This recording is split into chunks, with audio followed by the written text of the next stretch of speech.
वक्त हमारे समक्ष है डॉक्टर स्नेहा अग्रवाल। मैम, हम आपसे ये जानना चाहेंगे कि जो वर्क फ्रॉम होम कल्चर जो शुरू है उसमें काफ़ी लोगों का स्क्रीन टाइम बढ़ गया है, तो उसको इस तरह से देखा कि काफ़ी आई डिजीज बढ़ चुके हुए। इस संदर्भ में आपका क्या एनालिसिस है, आप बताइए हमारे दर्शकों को। जैसे अगर स्क्रीन टाइम बढ़ जाता है तो उसके कारण एक तो स्क्रीन रिलेटेड ड्राई आई होती है, तो ये प्रॉब्लम बहुत, जिसको हम लोग कंप्यूटर विजन सिंड्रोम बोलते हैं, तो इसकी प्रॉब्लम अभी बहुत बढ़ गई है। और स्पेशली जो छोटे छोटे बच्चे हैं उनका भी पूरा एजुकेशन अभी स्क्रीन्स के थ्रू हो रहा है, तो इस इंक्रीज स्क्रीन टाइम के कारण उनकी आंखें बहुत डैमेज हो रही है। जैसे बच्चों में चश्मे का नंबर आ रहे हैं, आंखों में एलर्जीज हो रही है, ड्राई आई हो रहा है। और तो ऐसे में उनको एक पीरियोडिक एग्जामिनेशन हर 6 महीने में बच्चों की आई टेस्टिंग और कुछ एक्सरसाइजेस और उस मतलब आंखों में डैमेज ना हो उसके लिए जो प्रिवेंटिव मेजर्स है उसके बारे में जानकारी बहुत ज़रूरी है। मैम, आप क्या कहोगे कि पोस्ट कोविड एरा में देखा गया कि लो immunity and control blood sugar की वजह से भी आंखों की समस्या दिन पे दिन बढ़ती जा रही है, क्लॉटिंग भी हो रही है, ऑप्टिक नर्व के भी प्रॉब्लम आ रहा है, तो उस संदर्भ में आपका क्या जानकारी इस बारे में बताइए। जैसे ये पोस्ट कोविड एरा है, तो जो कोविड टाइम्स में जो 1.5-2 साल से मतलब आई चेकअप जनरली जो लोग अवॉइड कर रहे थे क्योंकि कोई बाहर नहीं निकलना चाह रहा था घर से, तो इस टाइम पे जो आई की डिजीजेस है जैसे कि कैटरैक्ट, अब जिनको कैटरैक्ट था जो कच्चा था वो एकदम मैच्योर हो गया है, कैटरैक्ट एकदम पक गया है, एंड स्टेज पे चला गया है, तो डिले के कारण बहुत आई प्रॉब्लम्स हो रही है। जैसे इवन जो शुगर के कारण पीछे के पर्दे में जो प्रॉब्लम आती है डायबिटिक रेटिनोपैथी, उसके कारण भी बहुत लोगों की नज़र गई है क्योंकि कोविड एरा में शुगर्स अनकंट्रोल्ड थी, पेशेंट स्टीरॉइड्स फॉलोअप के लिए नहीं आ पाए, इसलिए वो डिजीज वर्सन हो गई। और जैसे कि आंख, रेटिना एक पार्ट ऑफ ब्रेन है, तो जैसे ब्रेन की डिजीजेस एक बार जो डैमेज हो गया वो कुछ हद तक इरिवर्सिबल हो जाता है और हमें ट्रीटमेंट इसलिए लेना होता है कि आगे और फर्दर डैमेज ना हो। तो उसी तरह जिनका डायबिटिक रेटिनोपैथी से रेटिना में प्रॉब्लम आई है, कुछ रिवर्सिबल थी वो ट्रीट हो सकती है, और कुछ लोगों की इरिवर्सिबल जो पार्ट था वो थोड़ा डैमेज उनकी आंखों में रह गया है उस चीज के कारण। तो अभी जरूरी ये है कि जब अब सब खुला है, अभी मतलब एटलीस्ट हेल्थ को प्रायोरिटी दे सकते हैं, तब आके मतलब अपना आई चेकअप करवाए, रेटिना का चेकअप करवाए, कैटरैक्ट का चेकअप करवाए, और जो भी नेसेसरी ट्रीटमेंट है, जो भी आपको एडवाइस किया जा रहा है उसको डिले ना करते हुए करवा ले, क्योंकि अगर फिर से वेव आ गई या किसी कारणवश फिर और डिले हो गया तो फिर मतलब बहुत ज़्यादा डिले हो जाएगा ट्रीटमेंट में। ये भी देखा गया कि जो यंगस्टर्स हैं, जो पर्टिकुलरली जिनको स्पेक्ट ऑलरेडी लगा हुआ है, लेकिन अभी क्या वर्क फ्रॉम होम कल्चर होने की वजह से उन पे काफी बर्डन बढ़ गया है, तो ऐसे में वो लेसिक जो है सर्जरी उसके तरफ भी ज्यादा आकर्षित हो रहे हैं, तो उस संदर्भ में आप थोड़ा जानकारी दीजिए। जैसे वर्क फ्रॉम होम जो है तो उसमें लोगों के चश्मे का पावर भी बढ़ रहा है, उसमें बढ़ने का कारण मेनली अकोमोडेशन है। जैसे जब स्क्रीन पे काम करते हैं तो जो हमारी आई का जो ऑटो फोकस मैकेनिज्म है हम उसको एक्सप्लॉइट करते हैं, उसके कारण जो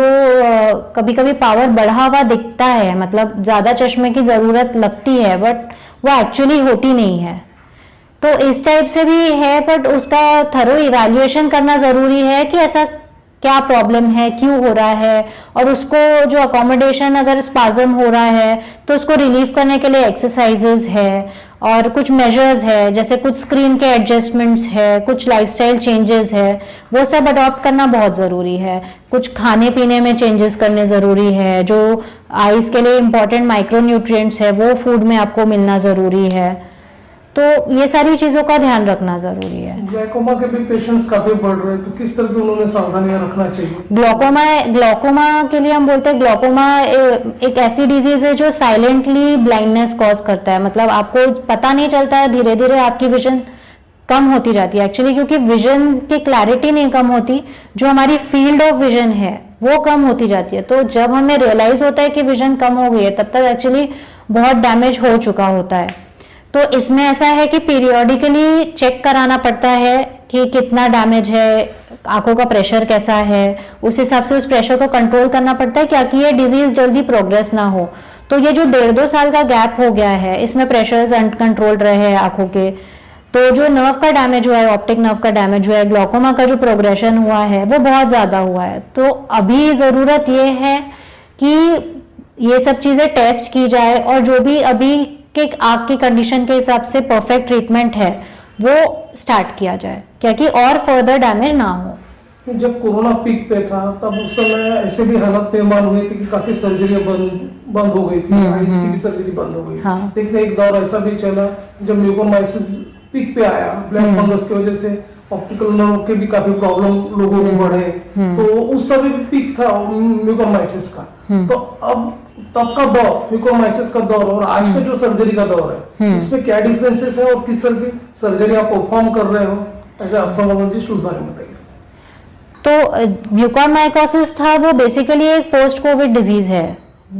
इम्यूनिटी कम होने के कारण और उस कोविड के आफ्टर इफेक्ट्स के कारण। बट अभी जैसे कोविड के केसेस कम हो गए हैं तो म्यूकोरमाइकोसिस के भी केसेस बहुत कम हो गए, एकदम ना के बराबर हो गए हैं। अभी जो सर्जरीज कर रहे हैं वो बेसिकली बैकलॉग सर्जरीज है। जो ये 1.5-2 साल का जो बैकलॉग था, जो लोगों को आई केयर नहीं मिली थी, जैसे जो कैटरैक्ट सर्जरीज थी जो पेंडिंग थी, तो अभी वो पेशेंट्स बहुत आ रहे हैं कैटरैक्ट वाले, जिनको किसी ने 1.5-2 साल पहले बताया था कि करवा लीजिए आप, पर वो नहीं हो पाया। तो अब आके वो लोग कैटरैक्ट सर्जरीज, अभी काफी कैटरैक्ट सर्जरीज हो रही है। डायबिटीज वाले पेशेंट जो फॉलोअप के लिए नहीं आ पाए थे तब उस समय, अब वो आ रहे हैं, तो उनकी आंखों में किसी को लेजर की जरूरत है तो लेजर प्रोसीजर्स हो रहे हैं, किसी को आंखों में इंजेक्शन लगवाने की जरूरत है तो इंजेक्शंस लगवा रहे हैं लोग, किसी की आंख में खून जम गया है डायबिटीज के कारण तो वो खून का क्लियर करने के लिए जो सर्जरीज होती है वो सारी सर्जरीज भी अभी काफी ज्यादा हो रही है। तो म्यूकोरमाइकोसिस का फेज अभी एक तरह से जा चुका है। तो अभी जो रूटीन आई केयर है और जो बैकलॉग है, जो पहले ही हो जाने चाहिए थी, वो चीजें जो किसी कारणवश नहीं हुई है, वो चीजें अभी ट्रीटमेंट कर रहे हैं हम लोग। पिछले हफ्ते वर्ल्ड ऑर्गन डोनेशन डे था, उस समय हाँ। देखा गया कि आंखों की जो जरूरत गिर रही थी, आंखों का ट्रांसप्लांट की जरूरत गिर रही थी, तो ऐसे समय उस चीज की काफी कमी महसूस हुई। हाँ, जैसे जब कोविड चल रहा था तब आई डोनेशंस कंप्लीट, एक टाइम ऐसा था जब नेत्रदान एक तरह टोटली बंद था, तो तब जो हमारे पास पेशेंट आते थे जिनको की आंखों में प्रॉब्लम थी, जिनको नेत्रदान की जरूरत थी, तो उनको आंखें मिल नहीं रही थी क्योंकि डोनेशन हो नहीं रहे थे। तो अभी जो कॉर्नियल ब्लाइंडनेस का जो बर्डन है वो अभी काफी बढ़ गया है। तो अभी जैसे फिर से डोनेशंस चालू हो गए हैं, मतलब अलाउ हो गया है वो चीज, तो अभी जो आई डोनेशंस हो रहे हैं तो वो जो पेशेंट वेटिंग में थे वो पेशेंट्स को अभी ट्रांसप्लांट किया जा रहा है। अपना टोटल रेटिना केयर हॉस्पिटल में किस तरह की मॉडर्न फैसिलिटीज या स्पेशलिटीज अवेलेबल है पेशेंट्स के, उस बारे में बताइए। टोटल रेटिना केयर जो हॉस्पिटल है वो basically super speciality eye hospital है। मतलब जैसे एक जनरल आई हॉस्पिटल होता है उससे कई ज़्यादा फैसिलिटीज़ यहाँ पे उपलब्ध है, क्योंकि यहाँ पे जो कंसल्टेंट्स है वो आंखों की अलग अलग स्पेशलिटी के हैं। जैसे मैं डॉक्टर स्नेहा अग्रवाल, मैं कॉर्निया और कैटरैक्ट स्पेशलिटी से हूँ, तो मैं कॉर्नियल ट्रांसप्लांट वाली surgeries, amniotic membrane transplant, limbal stem cell transplant, ocular surface reconstruction, मतलब आंख के आगे के हिस्से में होने वाली सारी प्रॉब्लम्स का ट्रीटमेंट मैं करती हूँ। कैटरैक्ट करके लेंस बैठाने वाला ऑपरेशन वो सारे मैं करती हूँ। हमारे और एक कंसल्टेंट है डॉक्टर ध्रुव ज्योति साहा, वो रेटिना कंसल्टेंट है, तो वो आंख के पीछे के हिस्से के जो भी बीमारी रहती है जैसे रेटिना, ऑप्टिक नर्व, मतलब आंखों की नस, उसकी सारी बीमारियों का ट्रीटमेंट वो करते हैं। जैसे आंखों का लेजर ट्रीटमेंट, आंखों में इंजेक्शन लगाना, रेटिना में पीछे का पर्दा उखड़ जाता है तो वो चिपकाने वाली सर्जरीज, तो वो सारी स्पेशलिटीज वो करते हैं। हमारे साथ में और एक कंसल्टेंट है डॉक्टर आशीष धागे, जो पीडियाट्रिक ऑफ्थेल्मोलॉजिस्ट है, जो मेनली बच्चों में जो आंखों का प्रॉब्लम होता है वो उसमें स्पेशलाइज करते हैं।